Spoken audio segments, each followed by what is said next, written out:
صلوا على الحبيب المصطفى. حطي لايك حلو للفيديو ده، وتعالى اقولك ان احنا هنعمل بوفتيك من غير ما يفك نهائي، وهقولك كمان ازاي تخزنيه حتى لو شهر كامل في التلاجة. فصلي على الحبيب ونبدا ونقول بسم الله. ده بقى كده البوفتيك هنركنه دلوقتي على جنب.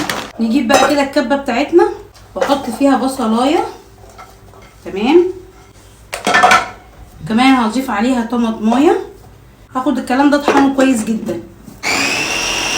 بعد ما فرمته بقى هاخده اصفيه عشان عايزه الميه بتاعته بس. هجيب بقى كده ميه البصل عندي اهي بعد ما صفيتها بالشكل ده، شويه حلوين كده بقى من الملح، خلي بالك الملح ما يكترش. بعد كده هضيف بقى بهارات خفيفه عشان وانا باكل البوفتيك بتاعي احس بطعم اللحمه. فهحط بس فلفل اسود، وهحط بهارات لحمه من 7 بهارات كده اهوت، خفيفه قوي مش كتير. واخر حاجه هضيفها معايا هي توم باودر، بس هحط حاجه بسيطه قوي بس. هقلب الكلام ده كله، وبعد كده اروح جايبه البوفتيك بتاعي منزلاه في ميه البصل دي اهي. هنا في نقطه لازم اوضحها لك، هو احنا هنا لو عايزين ان احنا نخلي الانسجه بتاعه البوفتيك تتاكل بسرعه، وان احنا نقليه بسرعه ويشرب تتبيلته، هنحط سنه خل. بس الخل هيفتح معايا لون اللحمه، وانا عايزه لون اللحمه يفضل احمر زي ما هو، يعني عايزه حتى كمان لو عندي عزومه تفضل اللحمه محتفظه بلونها بالشكل ده، لكن الخل هيبيض لون اللحمه. فعلى ايه احنا نخلي البوفتيك بتاعنا يتبل بالشكل دوت لمده 2 3 على الاقل، لكن الاحلى والاحلى ان هو كمان يبات ليله في التلاجة. يلا بينا. هنا كده بعد ما قعد 2 ساعة في التتبيله، هجيب طبق بقى كده، جايبه بقى كده الطبقين دول، هاخد البوفتيك بتاعي وهبدا ان انا اصفيه اهو. بصوا هعصره بالشكل ده. بعد بقى ما شرب من تتبيلتنا القمر دي، هاخد بقى كده البوفتيك بتاعي هنا كده على جنب، واروح واخده الميه دي. خلاص انا شايفه ان الطبق ده ملوش لازمه، خلاص هنكمل في الطبق ده طبيعي. وبعد كده هروح واخده بيضايه، ومش هحتاج ان انا احط ملح ولا اي تتبيلات تانية، واروح جايبه البيضايه عاملاها كده اهوت. بقى ما دوبت البيضايه بتاعتي كويس جدا، انزل بشويه حليب، تمام. وبعد كده هنزل هنا بالدقيق تدريجيا، يعني هنزل بالدقيق لغايه ما يعمل معايا خليط عجينه اهو كده.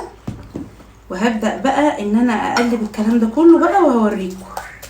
بعد كده هروح جايبه البوفتيك بتاعي تاني، واروح ماسكاه رقراق بالشكل ده، واروح مغطساه في العجينه دي اهي. بصوا تمام كده اهو. هبدا بقى ان انا افرده، مرموهوش كده وخلاص، لا افرده واحده واحده كده اهو. ده البقسماط اللي انا كنت عاملاه معاكم، بصوا فيجيتار كده في نفسه، فيجيتار مش بقسماط. خلاص كده. طبعا هتخش واحده في الكومنتات تقول لي ياسمين انت حطيتي التتبيله في الزفاره بتاعت اللحمه. لا والله خالص، يعني امي رحمه الله عليها كانت دايما معلمانا على الحركه ديت، ولا زفاره ولا فيها اي حاجه.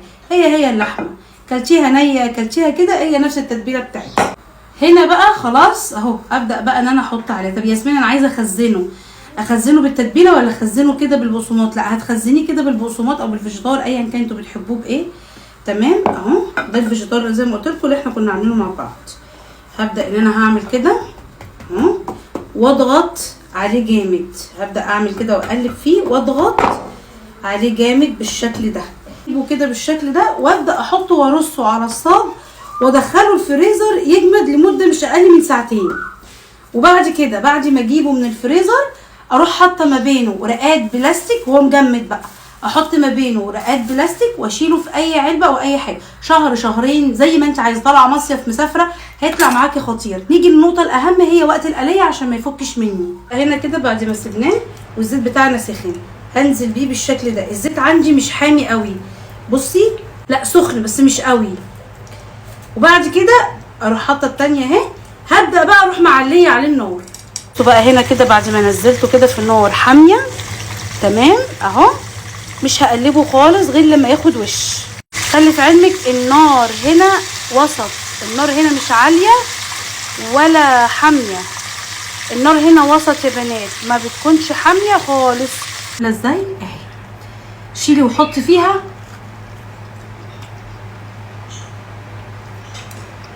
تتبيله زي الزبده.